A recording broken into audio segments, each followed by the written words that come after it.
저기 끝에 보시면은 사람이 한 분 계세요. 근데 이제 그 할머니신데 연세가 83세 되신다고 해요. 이 섬에서 굉장히 오랫동안 사셨고, 저기 보이죠?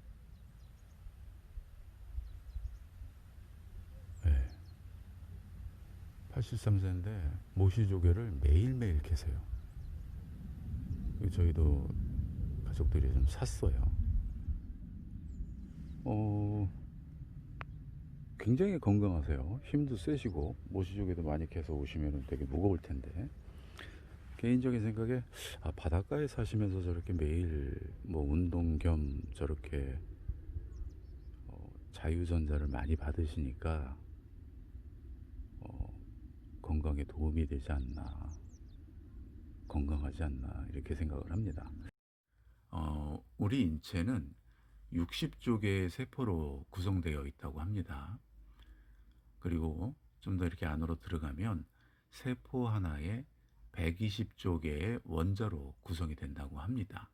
좀 더 이렇게 자세히 안으로 들어가면 한 개의 원자에는 중앙에 원자핵이 있는데 이것이 바로 양의 전자를 띠고 있다고 합니다. 그리고 그 주위를 도는 전자가 있는데 이것은 음의 전자를 띠고 있다고 합니다. 말씀드리고자 하는 것은 음의 전자예요. 자유전자가 음의 전자거든요. 그러니까 어느 정도 좀 연관성이 좀 있다고 생각이 들어요.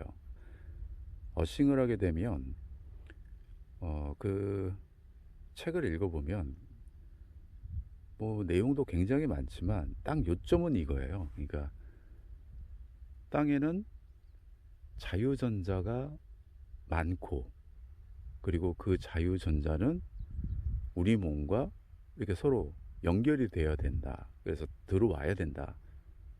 그러면 자유전자가 들어오면 우리 몸에서 그 중요한 역할을 하는 염증이나 이런 거를 중요한 역할을 하는 게 자유 라디칼인데, 그 자유 라디칼이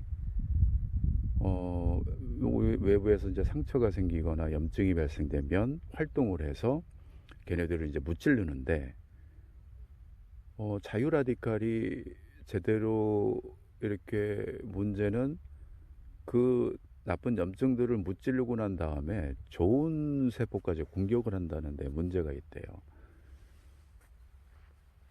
뭐 그 책의 표현대로 보자면 뭐 전쟁 중에 장수가 적군을 죽이고 돌아서서 미쳐서 날뛰어서 아군까지 죽이는 그러한 상황이다.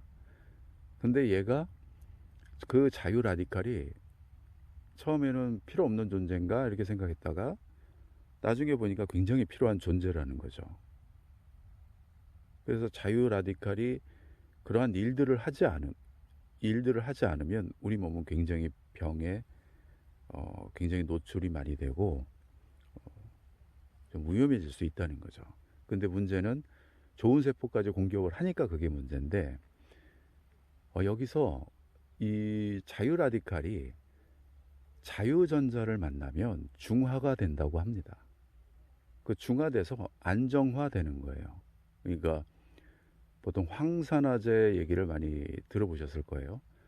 그 황산화 물질과 자유전자가 이 자유 라디칼을 진정시키는데, 중화시키는데 도움이 된다.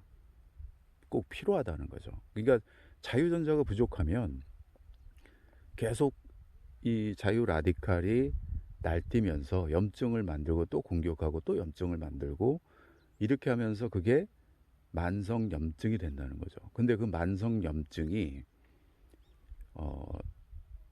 암이나 당뇨, 1, 2형, 알츠하이머, 치매 뭐 굉장히 많아요. 그걸로 인해서 얻게 되는 병들이요. 그러니까 이 현대인들이 그런 암들이 참 많고 그런데, 병들이 많고 그런데 땅과의 단절에서 오지 않나, 그 책에서는 그렇게 설명을 하고 있고 저 역시 그것을 믿고 있죠.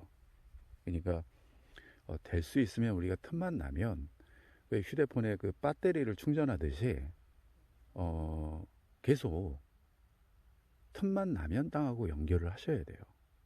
주무실 때나 다니실 때나.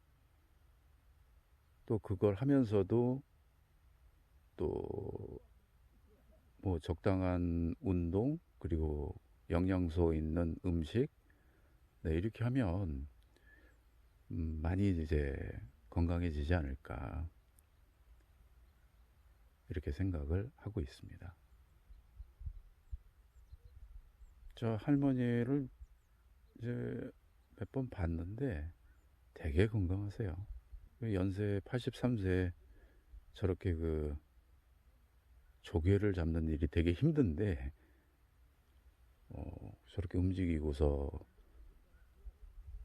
일을 할 수 있다는 것도 참 복인 것 같습니다.